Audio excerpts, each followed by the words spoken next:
ছেলের বিয়ে হয়ে গেলে ছেলে আর নিজের থাকে না, বউয়ের হয়ে যায়। কিন্তু মেয়ের বিয়ে হয়ে গেলেও মেয়ে কোনোদিন পর হয় না। এই কথাটা অনেকেই বলেন, কিন্তু একটু ভেবে বলুন তো কথাটা কি ঠিক? আসলে কি জানেন, আপনি যদি মেয়েকে কিছু দেন তাহলে আপনি মেয়ের কাছ থেকে রিটার্ন কিছু চান না বা আশা করেন না। মেয়ে সুখে থাকলেই আপনি সুখী।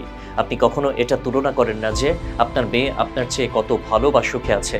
আপনার মেয়ে যদি আপনার চেয়ে 10 গুণ সুখে থাকে, ভালো থাকে, আপনি সেটা দেখে 10 গুণ খুশি হন। আপনার মেয়ের জীবনে সমস্যা আসলে সেটাকে নিজের সমস্যা মনে করেন। মেয়ে সুখী না হলে আপনিও দুঃখী হন। সামর্থ্যের বাইরে গিয়েও মেয়েকে জামাইকে সাহায্য করেন, বিপদে পাশে দাঁড়ান। অন্যদিকে ছেলের পেছনে যত খরচা করেন আর ভাবেন যে একটা সময় ছেলে এর বিনিময়ে কিছু দেবে। অনেক সময় দাবিও করেন, মনেও করিয়ে দেন যে তোর পিছে এত খরচা করেছি। ছেলের বিয়ে দিয়ে ছেলেকে পর ভাবতে শুরু করেন। ছেলে বিয়ে করলে বাবা মায়েদের ছেলের প্রতি একটা এমন মানসিকতা হয় যে মনে মনে ভেবে নেয় যে বিয়ে করেছিস, তোর সমস্যা তোর, তোকেই এর সমাধান করতে হবে। বিয়ে করেছিস, তোকে কোনো সাহায্য করতে পারবো না, পারলেও সাহায্য করে না। অন্যদিকে মেয়েকে সাহায্য করার জন্য রেডি থাকে, সামর্থ্যের বাইরে গিয়েও করে। ছেলের বউ কতটা সুখে আছে এটা নিজেদের সঙ্গে তুলনা করে। ছেলের বিবাহিত জীবনে সুখ কতজন সহ্য করতে পারে। ছেলের বিপদে ছেলেকে একা করেন, কিন্তু ছেলের বেশি সুখ হলে আবার তার ভাগ চান।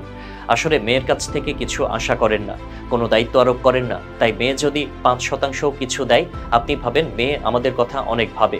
আর এদিকে ছেলের ওপর 100% দায়িত্ব, অনেক কিছু আশা করেন। এখন ছেলে সেটা দিতে না পারলে অথবা 70-80% দায়িত্ব পালন করতে পারলেও যেটুকু পারছে না সেটুকু ভেবেই ভাবেন যে ছেলে অনেক খারাপ। মেয়ের পড়াশোনার পর বিয়েতে 10 লক্ষ টাকা দিতে হলেও কি মেয়েকে পরে বলে তোর জন্য এত খরচা করেছি? ছেলেকে পড়াশোনার পর ব্যবসা করতে 2 লক্ষ টাকা দিলেও মনে করিয়ে দেয় যে ব্যবসা করতে এত দিয়েছিলাম। চাকরি পেলেও বলে এত খরচা করে পড়াশোনা করিয়েছি। তো মেয়ের বিয়েতে যতটা খরচ করে, শখ আহ্লাদ করে, ছেলের বিয়েতে কি অতটা খরচ শখ আহ্লাদ করে?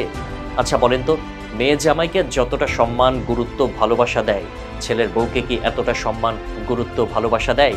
মেয়ের বাচ্চাদের যতটা ভালোবাসে, ছেলের বাচ্চাদের কি অতটা ভালোবাসে? আসলে ছেলের সঙ্গে বাবা মায়ের সম্পর্কে একটা বড় স্বার্থ থাকে।